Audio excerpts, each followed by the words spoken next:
মাছরাঙা টেলিভিশনটা যখন আমরা শুরু করার প্ল্যান করেছিলাম, বেসিক্যালি আমার মনে পড়ে অ্যারাউন্ড 2002 সালের দিকে হঠাৎ একদিন আমাদের ফাউন্ডার চেয়ারম্যান স্যার আমাকে ডেকেছিলেন, এবং তখন আমরা মিডিয়াকম কেবলমাত্র বোধহয় কয়েক বছর মানে মার্কেটে কাজ করছি। তো হঠাৎ উনি আমাকে প্রশ্ন করেছিলেন যে আচ্ছা, তোমাদের এই মিডিয়া এবং এন্টারটেইনমেন্ট ইন্ডাস্ট্রিতে আর কি কি করা যেতে পারে, তুমি একটা লিস্ট করে নিয়ে একদিন আসো তো।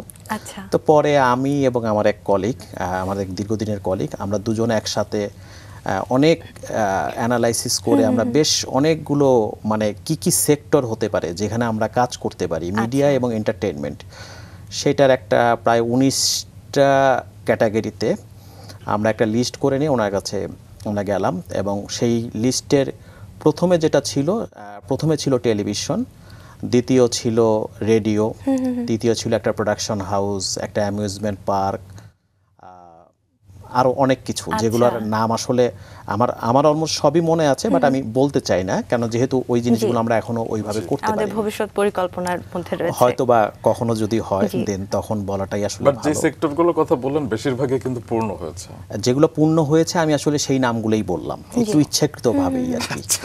সো সেই জায়গা থেকে আমরা কাজ করি, এবং এটা নিয়ে আমরা একদম ইনডেপথ অনেকগুলো, এই যে 19টা ক্যাটাগরির কথা বলছি, আমরা একদম ইনডেপথ আমার মনে হয় অ্যানালাইসিস আমরা করেছিলাম, এবং সেটার জন্য যা যা রিসার্চ করা দরকার প্রত্যেকটার প্রজেক্ট প্রপোজালটা আমাদের কাছে আলাদাভাবে করা ছিল আর কি। তো একটা পর্যায়ে আসলে প্রথম স্টেপ হিসাবে আমরা অ্যাপ্লিকেশন করলাম মাছরাঙা টেলিভিশনের 2011 সালের দিকে আর কি।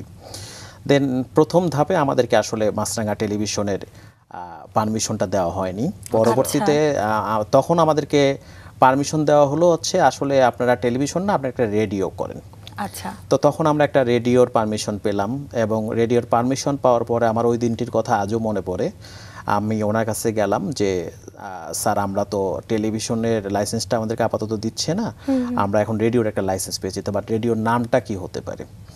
তা আমার মনে হয় যে উনি একটু চোখ বন্ধ করে, মানে আমার মনে হয় সর্বোচ্চ 30 সেকেন্ডের মতো একটা টাইম নিলেন, এবং উনি বললেন যে আচ্ছা ঠিক আছে, এটার নাম দাও রেডিও দিনরাত। এবং সেই থেকেই রেডিও দিনরাত্রের জন্ম।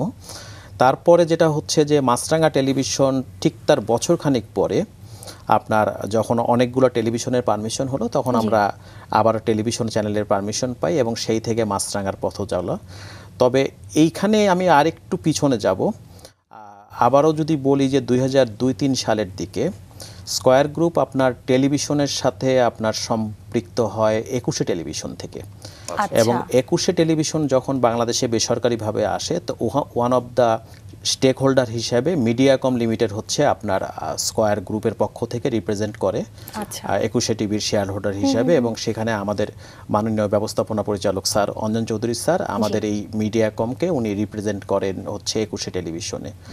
আফটার দ্যাট 21শে টেলিভিশনে বন্ধ হয়ে যাওয়ার পরে আমরা এনটিভিরও একটা পোর্শনে আমরা শেয়ার হোল্ডার হিসাবে দীর্ঘদিন ছিলাম আমরা আর কি।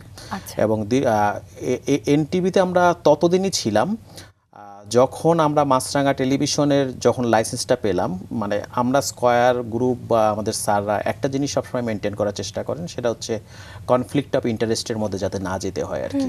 তো যখন আমরা লাইসেন্সটা পেলাম, দেন উইলিংলি উনি তখন বললেন যে আসলে আমার মনে হয় এখন এনটিভির এটা আমাদের ছেড়ে দেওয়া উচিত। দেন আমরা তখন এনটিভিটাকে স্যারেন্ডার করি।